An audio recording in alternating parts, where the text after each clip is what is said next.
I'm Jake.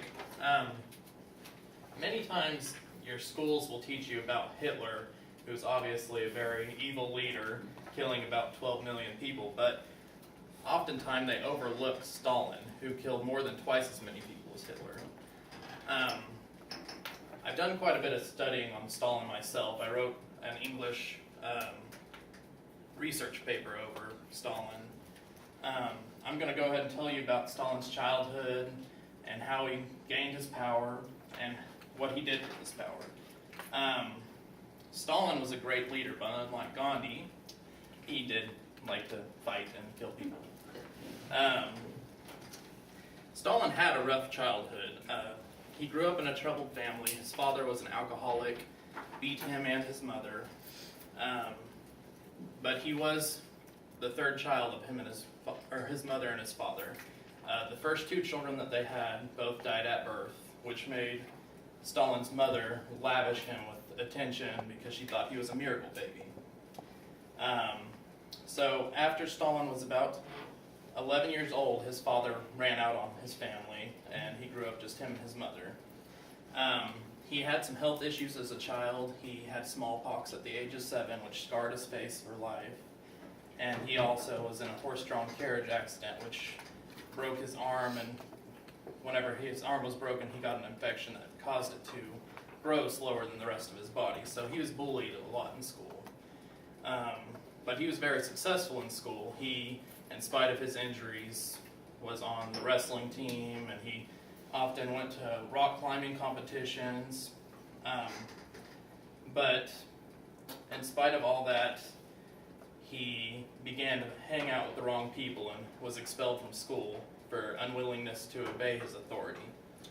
And his love life, he was married at 27 and had a child with a woman. His son later tried to commit suicide and failed because he felt he was mistreated by his father.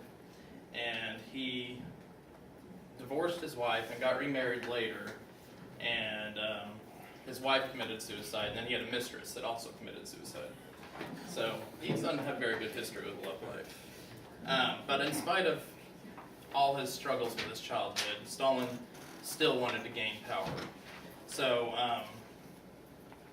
he was very manipulative and intelligent, so he began to seek out people in power to become friends with. He began by siding with the Bolsheviks before the Russian Revolution. He met a person named Lenin and began to follow in his footsteps and study a lot of the same work that Lenin did. And after the Russian Revolution, the Bolsheviks gained power, which made Stalin have more authority amongst the Soviet Union. Through the next few years, he worked his way up into the Secretary General, which was the biggest step in his dictatorship. When his friend Lenin, who was in power at that time, became ill, Stalin saw that as an opportunity to take Lenin's position. So Stalin sent a threatening letter to Lenin's wife and lost Lenin's trust. Because Lenin didn't trust him anymore, Lenin suggested to the Soviet Union that another person named Trotsky take the power, and that was Stalin's political enemy. So Stalin took it upon himself to overthrow Trotsky, and that's how he gained his power in the Soviet Union. Now that he was in power, he began making changes. Some of them were great things that have been practiced by many countries, and some of them were not so great. He constructed a Great Purge, which was an attempt to expel opportunists and counter-revolutionary, or basically he developed a way to kill anybody who disagreed with him. He also, during the Great Purge, led about 700,000 people to their death by either shooting them on the spot or putting them in labor camps. Many deaths were due to famines that were actually constructed by political power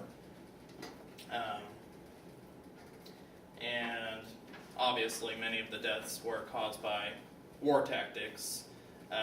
There's times that Stalin would give prisoner of wars and instruct his armies to kill them for no reason at all. So Stalin was a very powerful leader with bad qualities, which probably came from a lot of things that happened in his childhood, but he was very persuasive and knew how to work himself up in the ranks. He was a great leader with evil tactics, and that's about all. Thank you for listening to me.